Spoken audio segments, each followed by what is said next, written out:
Welcome back to Chemistry 2, Unit 5, Equilibrium, Lesson 1. This is video 6. So this is the last section for Lesson 1, and we're talking about equilibrium involving pressures. So here we are given pressure instead of molarity.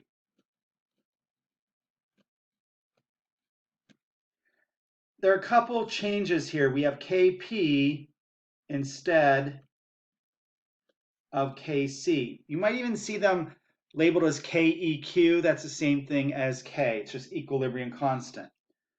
But if we're given a Kp, it only includes things that are gases.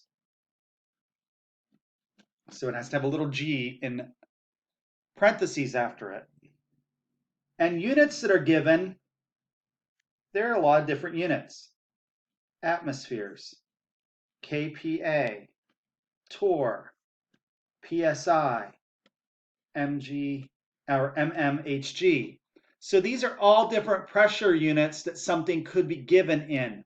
I'm not going to have you convert from one to another, so they will be all the same unit, but just know that these are all pressure units. So if you see these after values, you know that we're dealing with Kp. So our first example problem, here's our Haber process again. And this time we're given atmospheres, ATMs, and we're told it's at equilibrium. So it says write an expression for Kp. Well, we don't have to use brackets anymore because we're dealing with pressures. So Kp is going to equal the pressure of NH3 raised to the second power over the pressure of N2 times the pressure of H2 raised to the third power. So it's very similar, well, it's actually exactly the same as Kc, except we use pressure and no brackets, we use parentheses. So now all we have to do is put these pressure values in and solve. So we end up with 6.00 squared over 0.147 to the first times 3.70 to the third. And when we calculate this out, again, we have three significant figures in all these measurements. So my answer, 4.83, has three significant figures.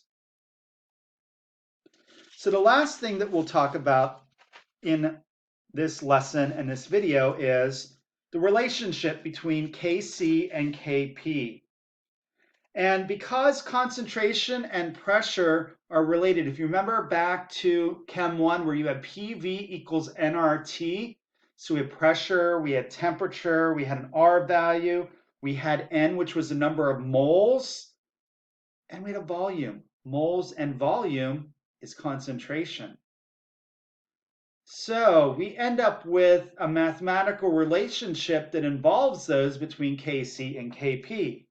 So our equation looks like this. Kp is equal to Kc times the quantity RT raised to the delta N power.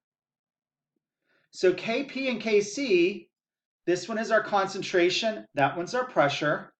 R is that universal gas constant, and we're going to use 0.0821 liter atmospheres per mole Kelvin. T is our temperature in Kelvin. And delta N is a change in the number of moles. So this is moles of products minus moles of reactants. So we use the coefficients to figure this out. So if we're given a problem, all we have to do is use this equation. So N2, H2, and NH3 are our products. Our delta N value would be the number of moles of product total, which is 2, minus the sum of the coefficients of the reactants. Don't forget that there's an understood 1 here in front of N2, so there's 4. So our N value is minus 2. Now we're given a pressure and we're given a temperature. So to change this temperature into Kelvin, which is 773.0 Kelvin. Remember, add 273.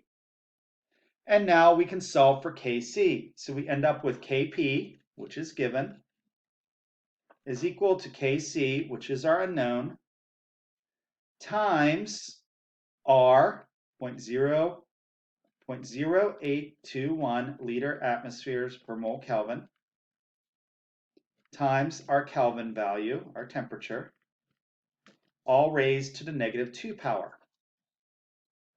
So you need to multiply these two numbers together, raise it to the -2 power, and divide 7.10 times 10 to the -5th by that number to get Kc by itself. And you should get 0.286 for our value. And if you remember, back when we did our first page, or our first example problem, our value was 0.286 at 500 degrees Celsius.